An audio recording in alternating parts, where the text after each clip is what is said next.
விருந்தினர்களே, எனக்கு முன்னால் அமர்ந்திருக்கும் ஆசிரியர் பெருமக்களே, எதிர்காலத்தின் ஒளிமயமான மாணவ செல்வங்களே, உங்கள் அனைவருக்கும் எனது முதற்கண் வணக்கத்தை தெரிவித்துக் கொள்கிறேன்.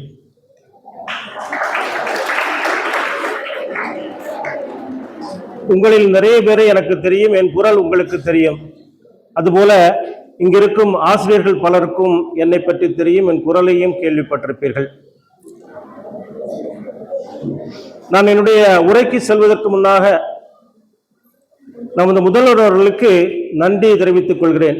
தமிழ்த்தாய் வாழ்த்து கண்டிப்பாக பாட வேண்டும் என்று சொன்னார்கள். தமிழ்த்தாயை வாழ்த்தி பாடிய அந்த வாழ்த்து பாடல், தமிழ்த்தாய் வாழ்த்தை எழுதியவர் யார்? மனோன்மணியம் சுந்தரனார். அவரது குடும்பத்தை சேர்ந்தவன் நான், அவருடைய கொள்ளுப்பேரன். சரியா?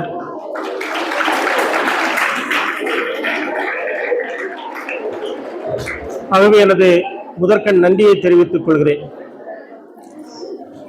நாம் இன்று பாரதியின் பிறந்த நாளை கொண்டாடி கொண்டிருக்கிறோம்.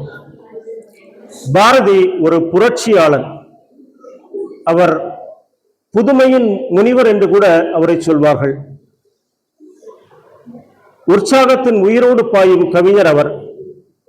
அவரது படைப்புகளில் ஒன்று இன்றும் இளைஞர்கள் உள்ளத்தில் அலை எழுப்புகிறது.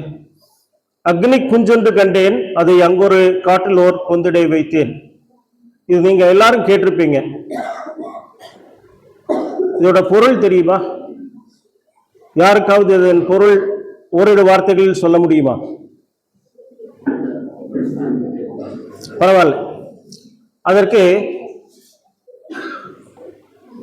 இந்த பாடலுக்கு உரை எழுதி சுமார் 200க்கும் மேற்பட்ட உரைகள் வெளிவந்துள்ளன. ஒவ்வொருவரும் ஒவ்வொரு உரையை எழுதியுள்ளார்கள்.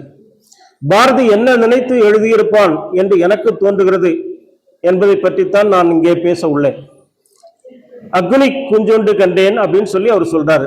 பாரதி கண்டது ஒரு சாதாரண முட்டையிலிருந்து வந்த கோழி குஞ்சு அல்ல, அது அக்னி குஞ்சு. அந்த அக்னி என்ற சொல்லே பாரதியின் தொலைநோக்கை குறிப்பிடும்.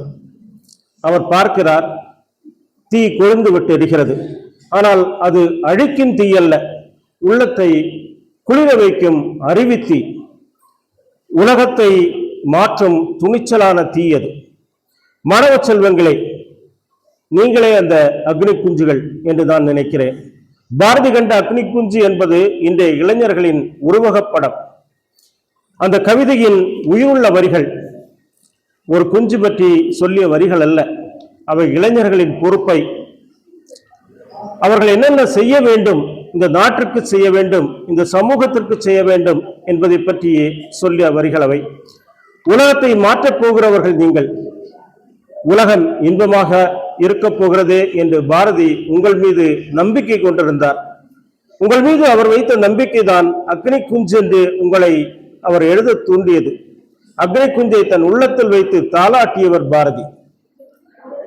கவிஞன் தாளாட்டுவது ஒரு கோழி குஞ்சை அல்ல, அது அவர் வளர்க்கும் ஒரு கனவு. அவர் பாதுகாப்பது இந்தியாவின் எதிர்காலம். அந்த கனவை வளர்க்க வேண்டியவர்கள் நாம், அதுவும் நீங்கள் தான். அந்த கனவை நிறைவேற்றிய வேண்டியவர்கள் நீங்கள், இளைய தலைமுறையினர் தான். அக்னி என்பது கோபத்தின் தீ அல்ல, அது அறிவின் ஒளி. பாரதி தீயை கண்டார், ஆனால் அவர் அதை அழிப்பதற்கான ஒரு உபகரணமாக, ஒரு பொருளாக அவர் நினைக்கவில்லை. உருவாக்குவதற்கான ஒரு பொருளாகவே அதனை அவர் நினைத்தார். அவர் சொல்வது அறிவுடையார் தேசம் நம்முடையதே என்று. அறிவு கொண்ட இளைஞர்கள் இருக்கும் வரை இந்த நாட்டின் ஒளி எப்போதுமே அணையாது. அந்த அறிவுதான் பாரதி. அக்னி சொன்ன தீ அது, துணிச்சல், அது அக்னி குஞ்சின் உட்பிறப்பு. அந்த கவிதையின் பின்னணி எதற்கும் அஞ்சாத ஒரு குஞ்சின் கதை. பாரதி பார்வையில் ஒவ்வொரு இளைஞனும் சாதாரண மனிதன் அல்ல. நீங்கள் ஒவ்வொருவரும் சாதாரணமானவர்கள் அல்ல. உங்களுக்குள் ஒரு பிரபஞ்சத்தையே ஆளும் ஒரு சக்தி இருக்கிறது. அந்த அக்னியை அணைக்க வேண்டாம், நாம் வளர்க்க வேண்டும். இன்றைய இளைய தலைமுறை உங்களுக்குள் தீ பற்றி எரிய வேண்டும். சாதிக்க, செய்ய, உங்கள் வாழ்க்கையில் உயர அந்த தீ உங்களுக்கு உதவியாக இருக்க வேண்டும். ஆனால் அந்த தீயை திசை திருப்பி தவறு செய்ய வேண்டாம். நீங்கள் அந்த தீயை அறிவாகவும் பொறுப்பாகவும் மாற்ற வேண்டும். பாரதி சொல்வது உயர்ந்து பரப்போம், உலகம் உங்களை பின்தொடரும் என்று. இது ஒரு கனவல்ல, இது ஒரு கடமை, ஒரு கட்டளை. பாரதி இளைஞர்களை இடித்துச் சொல்லும் அழைப்பு இது. இன்றைய இளைஞர்களின் நாளைய அக்னி நீங்கள். இளம் நண்பர்களே, பாரதி கண்ட அக்னி குஞ்சு இன்று நம்முன் நின்று கொண்டிருக்கிறது.